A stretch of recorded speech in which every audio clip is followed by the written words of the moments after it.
how important do you think it is for people to make a financial commitment to pledge to the church? I would say it would be a good thing because we need the money for like certain things. For I'm not sure, maybe like a new wall or a new like a tiny building or something, or maybe a new fence, or maybe just a new paint job for the new fence, or just simple things, or just to help pay for the electric bill we have for keeping the lights on and for the bathroom and everything. And so for me, stewardship is a comprehensive understanding. It's a full life commitment to recognizing that all that I have been given has been given to me by God, and my grateful and joyful response is to be able to give out of gratitude and thanksgiving. Jesus talked about money more than he talked about anything else really in the Bible, and I think it's because he recognized that money can be a conduit for our gratitude, but it can also be an impediment in how we live our lives. If we spend our lives trying to grasp and hold on to things, then it can really block our relationship with God and with each other. The other day I came across a scrap of paper written in my uncle's handwriting was a quote. I read it a couple of times and I knew it was going to come back and get me one day, and it has. I'll tell you about that later. I was asked to give my vision for the church, and I can easily give the spiritual, the intangible, as we all can, and that is to keep this momentum that is going, that we've got this joy, this enthusiasm that is permeating. It's everywhere. I see it in the congregation. We sit up at the choir. I see it at choir. I see Wednesday night suppers. Everybody just has this sort of, well, I don't know, it's enthusiasm and joy. And the momentum is growing, and it will stay, and I'm not worried. I see it. And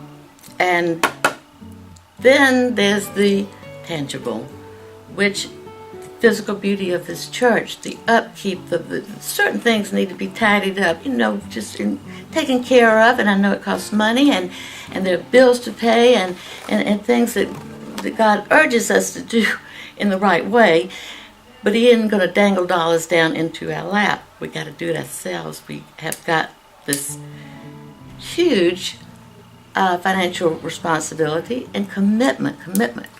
Stick with it. We have projects. We've got it ongoing. We want this church to have the beauty.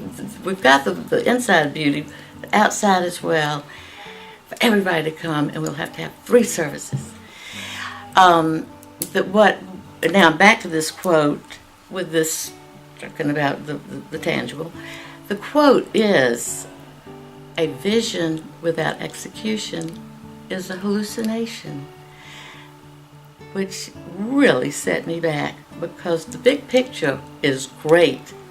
It almost doesn't count. You got to deal with the details, you got to get it done, and you got to know it can be done. And it can.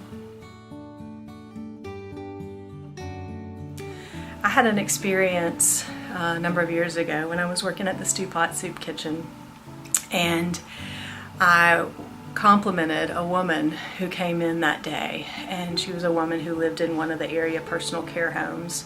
She lived on a very meager fixed income, and she never had much. She was coming to Stew Pot actually just to be able to have something to eat for lunch.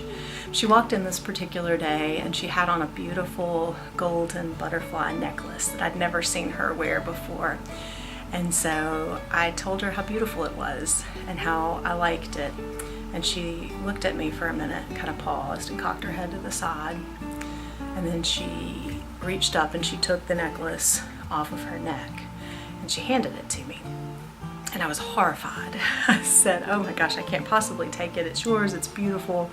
Thinking to myself, here's this one object of beauty that she's managed to acquire in such a really harsh, difficult life. I can't possibly take this from her. And she was insistent. She kept insisting that I take this gold butterfly necklace necklace. And in that moment, I had a realization or an epiphany that this woman needed to be able to give. And in order for her to do that, I needed to be able to receive. And so, somewhat to my embarrassment, I accepted the necklace from her, and I still have it in my jewelry box to this day. Each and every one of us needs to be able to give, and it's an important practice in our spiritual lives. You know, think what you're grateful for, and part of it is this church.